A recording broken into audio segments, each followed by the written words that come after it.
Hello! This is Reverend Don Lewis coming to you from the beautiful metaverse, and more specifically from beautiful Danville, Illinois, homeland of the Corellian tradition. And with me is my regular Wednesday guest, Krys Copeland, coming to us from the Netherlands.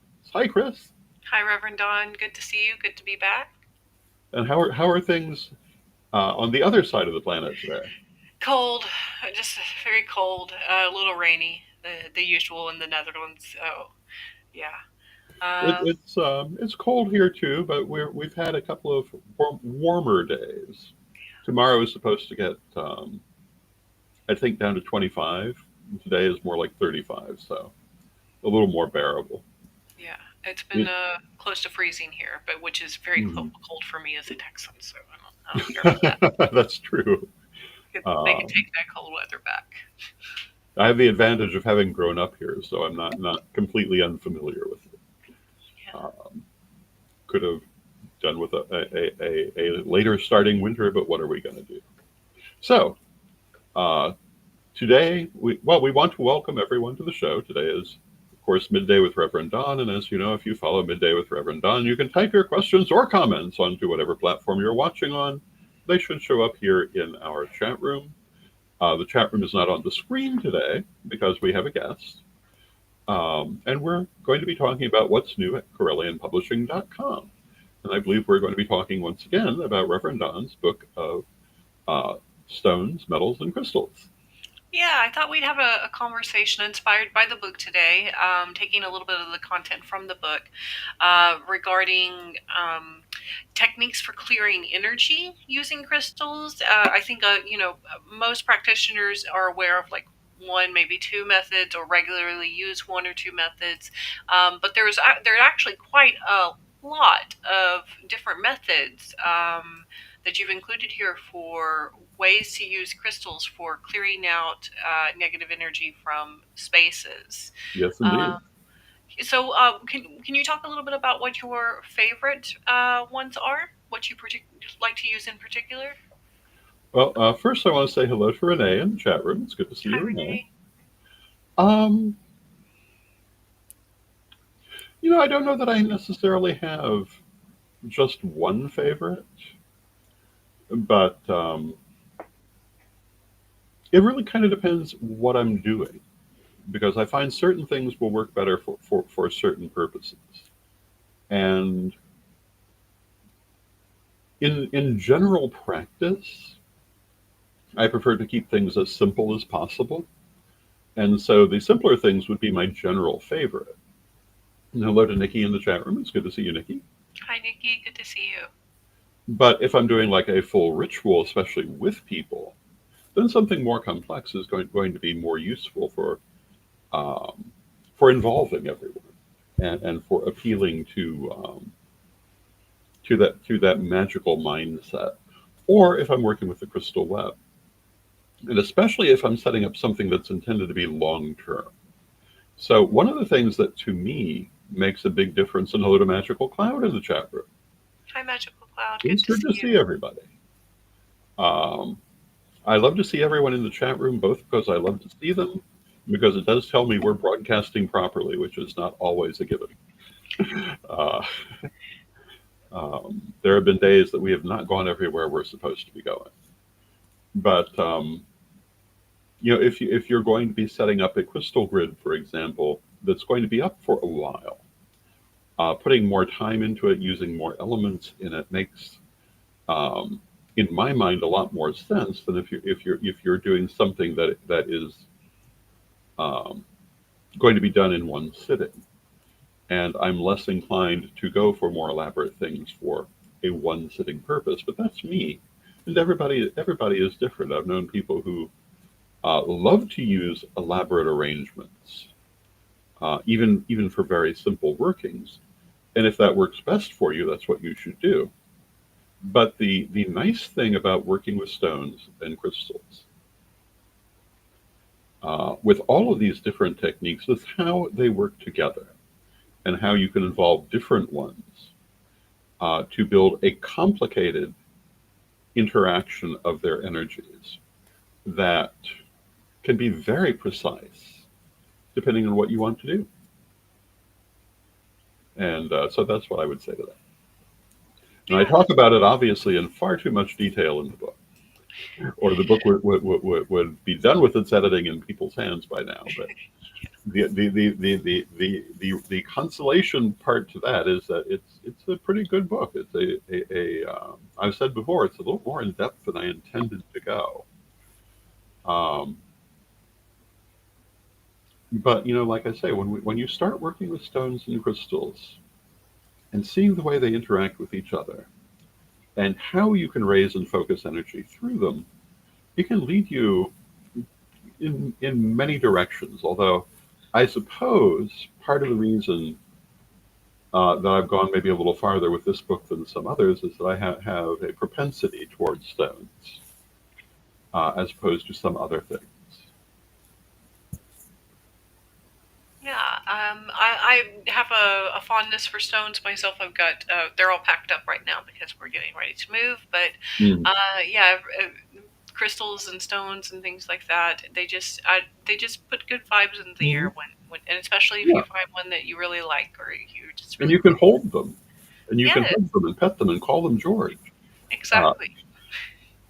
I think my whole family have been into stones for a long time, which I say based on the jewelry collections, and also having known them. Lady Crystal was a great lover of found stones, and I've talked about some of her stones that she used over the years. And she had one in particular that I will always remember because it looked like a face. Is what's called a hagstone. It had holes in it, and they happened to look like a woman's face, and it looked like a crone face. And she considered it particularly useful for working with that energy and the energy of the crone goddess or magical purposes that drew on those qualities. And she had just found it one day walking in the woods. Uh, Back then, in the 1970s, which is when this would have been, we used to go walking a lot. And one of the places we went was behind the Pepsi plant here in Danville, which, if you're in Danville, will have meaning for you. And if you're not, doesn't mean anything. But there's a beautiful woodland behind that area. And at that time, we would frequently go walking there, and it was not uncommon for us to find things in our path that would become magical items. Um, I'm not one of those people who believes that every magical item has to be handmade or something you found in a special circumstance, but that doesn't mean that I don't also believe that it's nice to have those handmade items too. Um, and there is something to be said for walking along and having your attention called by a stone in the path that is just there for you. And sometimes those are the stones you're going to radiate with most personally, even though they may not be the most glamorous. Yeah, I think that's how it is with mine as well. I have several that are just random stones I found at Mhm. beaches or different places I visited, and I just liked them in that moment. And Yeah. it really, reading through this reminded me a lot of something you talked about in the degree books as well. I believe it's in the Mhm. first degree book primarily, Okay. when you first start introducing.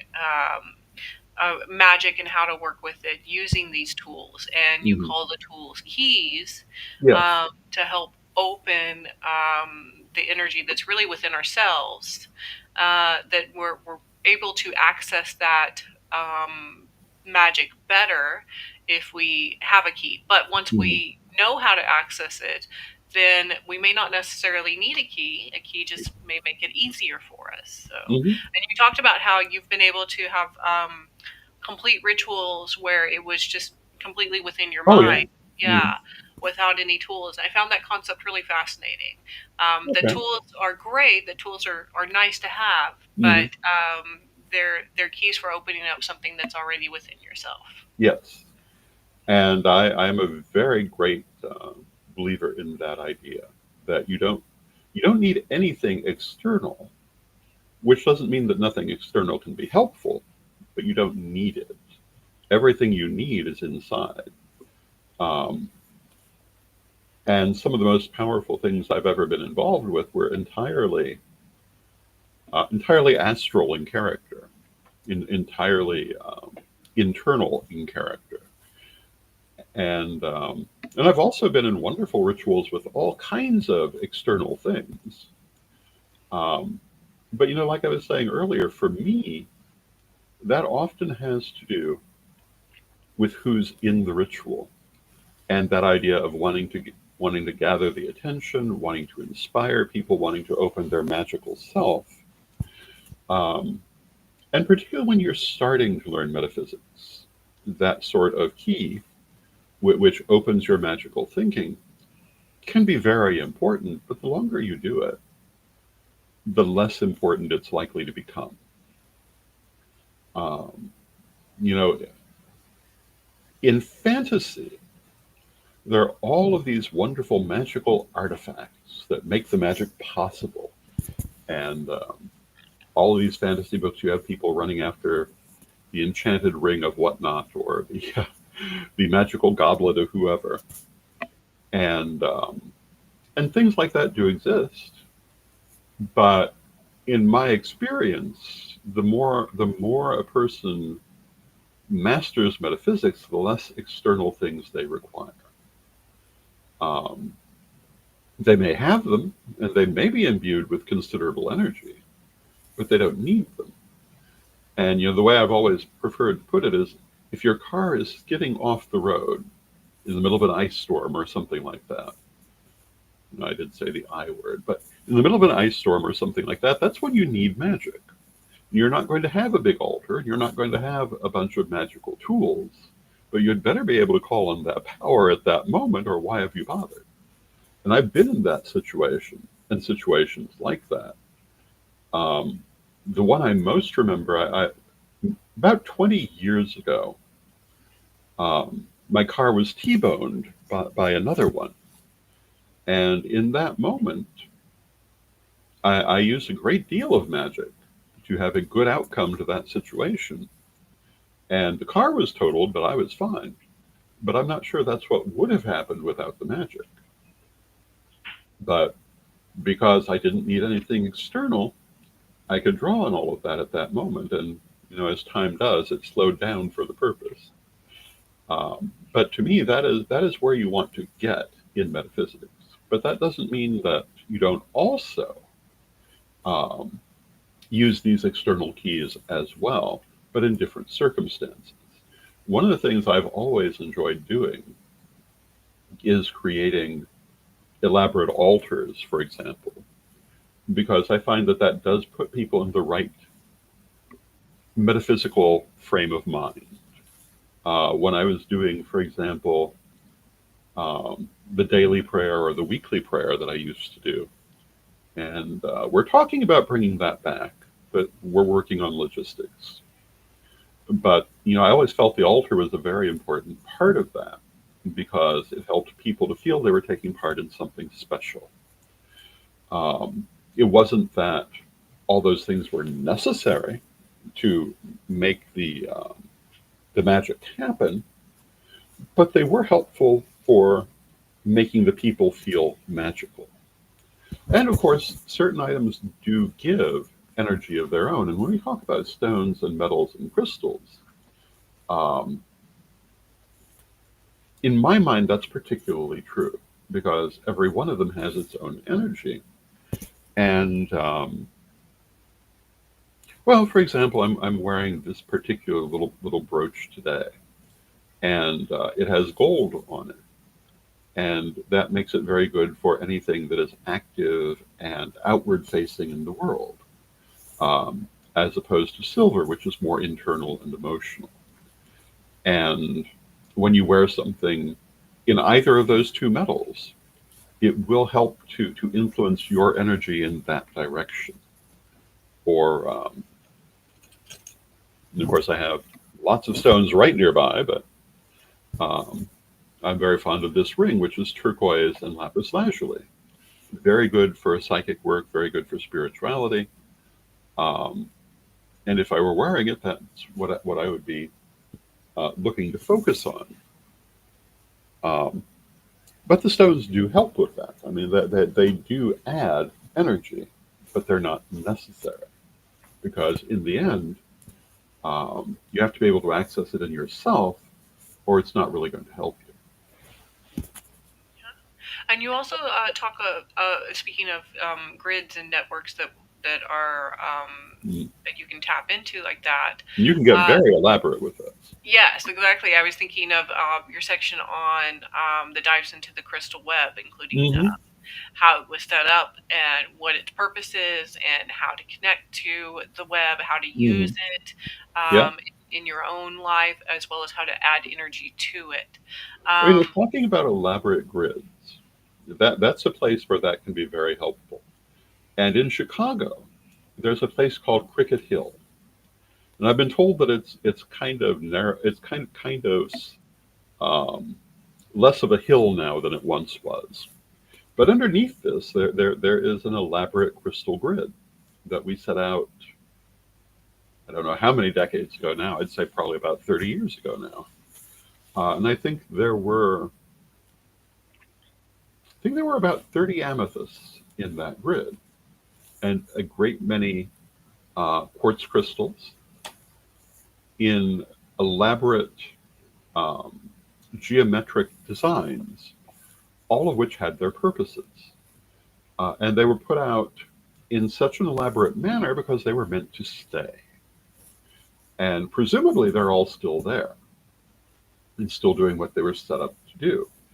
And when we talk about these very elaborate grids, um, how much you want to put into a particular thing that you're doing, it's going to take you half an hour or an hour. You may not want to go to that length for that. But if you're setting up something that you plan to be there for 20, 30, 100 years, you can put in a lot of effort. Or if you're creating a spell that you're planning to have go for 3 days or 7 days or what have you, again, you can put in a lot of effort um, that's going to stand there for a while. And you can do that just for the the very simple working that's going to be just in the moment, if that is what you wish to do. But to me, I tend to focus on that more for the long lasting things. But when you go to that level, and when you involve all those different aspects, you are creating a much more precisely focused energy, and you're also creating energetic batteries that will add to your energy, will increase it, and will help to focus it when you are not personally focused on it. So, going back to Cricket Hill, the purpose of that grid was not just to work when we were working with it, but to work without us. It was a psychic engine, like the crystal web itself. And when you put together these crystal grids, I mean, they can be for very long term workings. They can be to give you extra energy. Well, let's say that you were in a position like myself. I mean, we could say I'm recovered or I'm recovering, but from serious illness, and it's a long term process. Elaborate crystal grids could be very helpful for that sort of thing because they're needed for a long term. Um, if you were here in my room, in one corner there is an altar, which is fairly elaborate. Um, but you can't see it obviously on the camera because I have a green screen. But that altar is always there, and it's always doing what it does. And when you use stones and crystals in these grids and in these ways, um, it's not just the energy you send into them, but also the energy they create and the way you've set them up. And they can be quite independently functioning. And they can give you extra energy, they can give you healing energy, they can help you with anything you want to increase in your life or get rid of in your life. It's a very all inclusive um, way of practicing magic in and of itself. And that's true of so many of these things. And for me, I frequently remark in recent years that I'm a Gemini. I often don't strike people as a Gemini, but I am a Gemini. And part of what that means is that I use a lot of different techniques. And I was trained and continue to believe that the more you know, the better off you are. And the more different techniques that you pull together to achieve your purpose, the better off you're going to be. But every one of them, in and of themselves, is very deep and can be applied to almost any purpose. So if you're using stones, you can do all of these things we're talking about. But if you're more into astrology, there are ways to work with astrology in most of these same ways. There are ways to work with numerology in most of these same ways. Um, they aren't necessarily the first thing that you would think of. Um, if you're into candles, you can use candles in uh, many, many different magical ways. And my attitude has always been that whenever we come to any of these different techniques, the more we experiment, the more we're going to learn and the better off we're going to be. And I guess for me, stones have been one that I've used a great deal, hence the many little curves in this book. Yeah. And one of the things that interests me the most about the crystal web is like how it was founded and how it expanded in particular from that point of the Hmm. initial conception to the thousands upon thousands of points that we're at now. Um, can you talk a little bit about the history of the crystal web and how it has evolved over the past, what is it, 30 years now? It's more than 30 years now. More than 30 It's almost, I think, well, I know it's more, it was founded by Ed the Pagan on the 8th of August, 1988. 1588 Pisces, if you're using that calendar. Um, and what would that put us at? 36 years, I think. But yeah, 30. It's about 36 years old. Um, at least if I'm putting that together correctly. And for a long time, it was mainly something that Ed the Pagan did. And this was before we even knew each other. But over the years, it's become a worldwide phenomenon with people all over the planet creating crystal access points to enlarge the web. And we have them literally on every continent, including Antarctica, owing to the fact that there have been at least two witch school students in Antarctica who made crystal web access points and told us about it. Possibly more that we don't know about.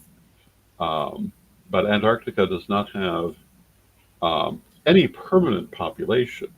I think the longest anyone is there is about 6 months. And so they come and they go. And so there have been several people there who've created access points. We have them um, in North America and South America and Europe and Africa and Asia and various parts through the ocean.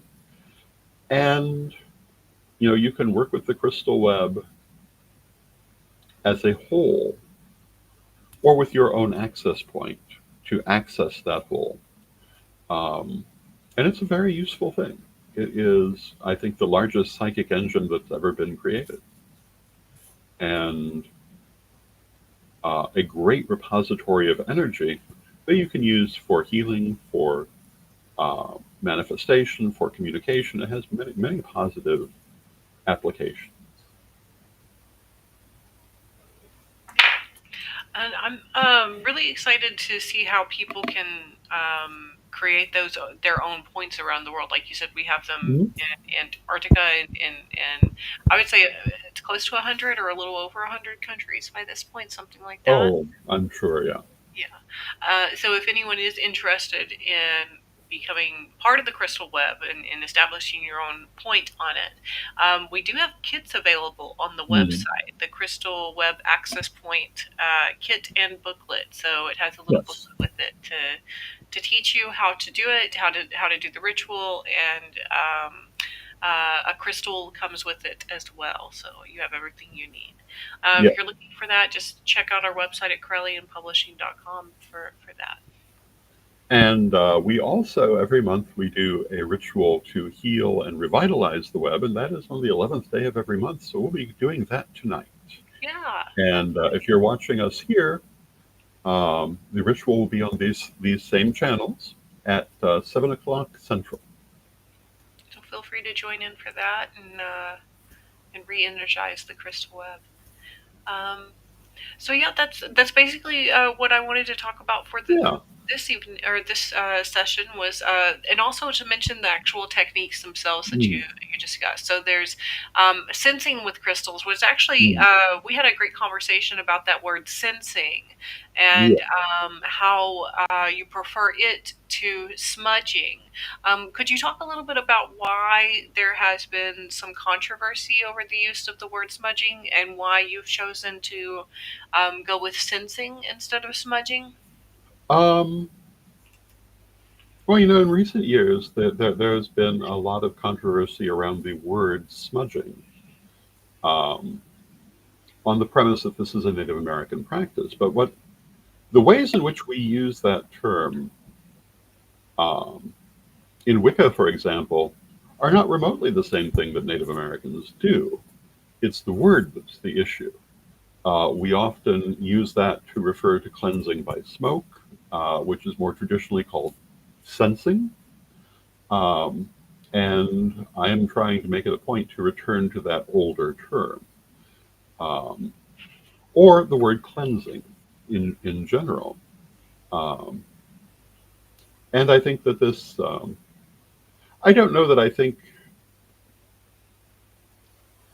I'm not sure what all I would have to say about it in and of itself, but um, if some people are bothered by the word, then let's not use the word. We have other words that are more traditional to our practice anyway. Um, this the use of the term smudging and the use of sage for that purpose basically come out of several Native American teachers of the 1960s and 70s who were emphasizing the idea of synchronism in practice. And there's been a reaction against their work. I personally tend to more agree with them, but I don't see any need to hold on to a word if it's causing problems. The practice of cleansing by smoke is traditional all over the world, and in English, although the word smudging is an English word, which has been used for that purpose, but it was more common to call it sensing. In some cases, it was called the less appetizing term fumigation. Um, if you go Getting back and rid of read, bugs. That's what it sounds like. yeah, that has come to have a different connotation now. But if you go back and read some books from the 60s, you'll find them describing it as fumigation because of the fumes of the incense. And sage can be used that way. Frankincense can be used that way. Many different lavender is sometimes used that way. Many different incenses have a traditional use in that way. Certainly not just sage um, in our context. And I think that there's no need to cause division over a word. Yeah. And so I'm avoiding it. With that, I see we're coming toward the end of our half hour, and we need to take a moment for a message for our sponsors. Why? Because we love our sponsors. And here we go.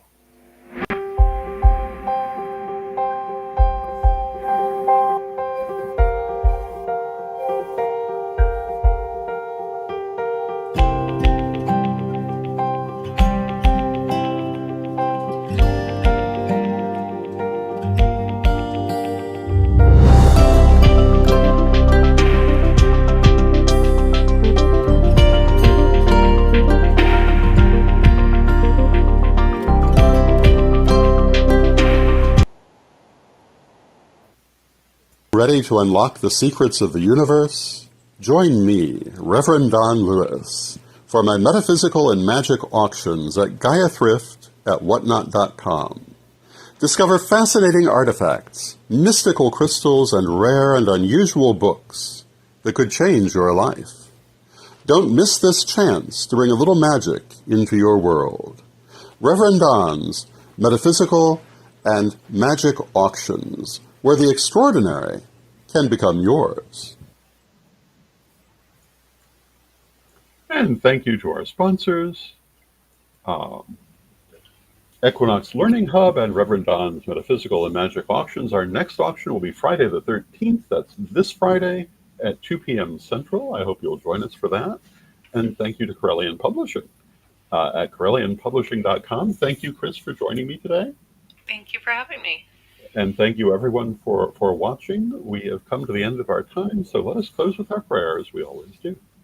Divine Mother Goddess, Divine Father God, beloved ancestors, we thank you for all that you do for us in our lives, and we ask you to help us to find the things that make us open magically.